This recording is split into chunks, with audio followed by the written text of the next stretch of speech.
Hi friends, welcome to my channel.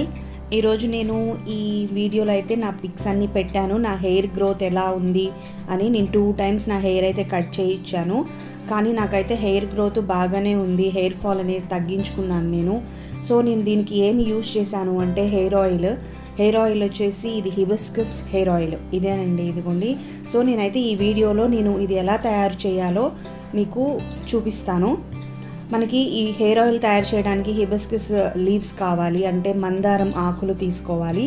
ఈ మందారం ఆకులు వచ్చేసి మన హెయిర్ ఫాల్ని తగ్గిస్తుంది, హెయిర్ గ్రోత్ని పెంచుతుంది, అండ్ మనకి డాండ్రఫ్ ఉన్నా కూడా తగ్గిస్తుంది. అండ్ కొంతమందికి రెడ్గా ఉంటుంది కదా హెయిర్, వాళ్ళకి హెయిర్ అనేది బ్లాక్ కలర్లో వస్తుంది. నేను ఎప్పటి నుంచో యూజ్ చేస్తున్నాను ఈ హెయిర్ ఆయిల్. సో నేను వచ్చేసి దీనికోసం మనం ఒక 10 to 15 కానీ 20 కానీ హిబిస్కస్ లీవ్స్ తీసుకోవాలి, మందార ఆకులు. ఇలా వాటిని వచ్చేసి మొత్తం కడుక్కోవాలి, అంటే కొంచెం క్లీన్ చేసుకోవాలి. బయట నుంచి కట్ చేసుకొని తెస్తాం కదా, అవి కొంచెం క్లీన్ చేసిన ఈ ఆకులు మొత్తాన్ని ఇలా కొంచెం ఆరపెట్టుకోవాలి. అంటే తడిగా ఉంటుంది కదా, మనం ఈ ఆయిల్లో యూజ్ చేయాల్సి వస్తుంది ఈ ఆకులు మొత్తం. సో మనం వచ్చేసి ఇలా ఆరపెట్టుకొని కొంచెం తుడుచుకుంటే త్వరగా ఆరిపోతుంది ఇది అనేది. అండ్ నెక్స్ట్ వచ్చేసి పొయ్యి మీద కొంచెం ఇలా ఏదైనా గిన్నె, స్టీల్ గిన్నె కానీ మనం ఆయిల్ వేడి చేయాలి. అందుకని సో ఇలాంటి గిన్నె తీసుకొని కోకోనట్ ఆయిల్ని తీసుకోవాలి. నేను దీనికోసం అయితే కొంచెం ఒక 50 ml తీసుకున్నాను, కొంచెమే తయారు చేద్దామని. తర్వాత మళ్ళీ ఫ్రెష్గా చేసుకోవచ్చు కదా, అందుకని మీరైతే మీకు ఎంత ఆయిల్ కావాలో అంత ఆయిల్ని ఇలా ప్యాన్లో వేసేసుకున్నాక ఇది కొంచెం వేడయ్యాక మనము కడిగి ఆరపెట్టుకున్న ఆకులు ఉన్నాయి కదా, మందారం ఆకులు, ఆ ఆకుల్ని డైరెక్ట్గా ఆయిల్లో వేసేయండి. ఆయిల్లో వేస్తే కొంచెం జాగ్రత్తగా ఇది ఆయిల్లో వేయించాలి, పైకి చిందుతూ ఉంటుంది ఆయిల్, కొంచెం లైట్గా ఉడుకుతున్నట్లుగా బాగా వేయించుకోవాలి వీటిని.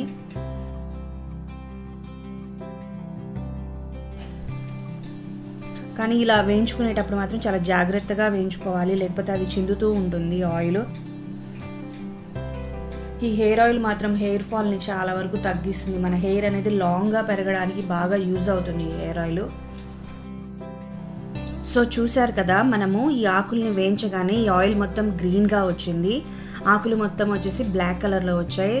ఆ కలర్ మొత్తం అనేది దానిలోకి ఆయిల్లోకి మొత్తం వచ్చేసింది. ఇలా బ్లాక్గా వచ్చే వరకు వేయించుకోవాలి మనం. ఇలా వేయించుకున్నాక ఈ ప్యాన్ని వచ్చేసి ఒక పక్కన పెట్టుకోవాలి, చల్లారాలి, బాగా చల్లారే వరకు ఉంచుకొని తర్వాత ఆ లీవ్స్ని అలా చేత్తో అయినా తీసేసుకోవచ్చు. మీరు కావాలంటే గ్రేడింగ్ కానీ చేసేసి వాటిని తీసేయాలి ఆయిల్లో నుంచి. చూసారు కదా, మొత్తం ఇవి వచ్చేసి తలకి కూడా పెట్టుకోవచ్చు, అది వేస్ట్ అవ్వకూడదు ఆయిల్ అనుకుంటే ఆకుల్ని. ఇదిగోండి, ఆయిల్ అయితే రెడీ అయిపోయింది. ఇదే మన హెయిర్ గ్రోత్ ఆయిల్. సో దీన్ని వచ్చేసి ఒక ఖాళీ ఉన్న డబ్బాలో స్టోర్ చేసుకోవచ్చు. కొంచెం కొంచెంగా చేసుకుంటే మనకేంటంటే కొంచెం పాడవకుండా అలా ఉంటుంది. చాలా వరకు మనకి ఇది 15 to 20 days వరకు అయితే వస్తుంది, అంతకు మించి అయితే అప్పటిలోపు అయిపోతుంది. నేను కొంచెం కొంచెమే తయారు చేసుకుంటాను కాబట్టి నాకైతే ఎప్పుడు పాడవలేదు ఆయిల్ అనేది. ఇదిగోండి, రెడీ అయిపోయింది. ఇది వచ్చేసి ఈ ఆయిల్ హెయిర్ గ్రోత్కి అయితే బాగా యూజ్ అవుతుంది. మీరు కూడా ట్రై చేయండి ఈ ఆయిల్ని. ఓకే, మీకు కనుక ఈ వీడియో నచ్చినట్లయితే లైక్, షేర్ అండ్ సబ్స్క్రైబ్ చేయండి. పక్కనున్న బెల్ ఐకాన్ని క్లిక్ చేయండి. Thanks for watching. Bye bye.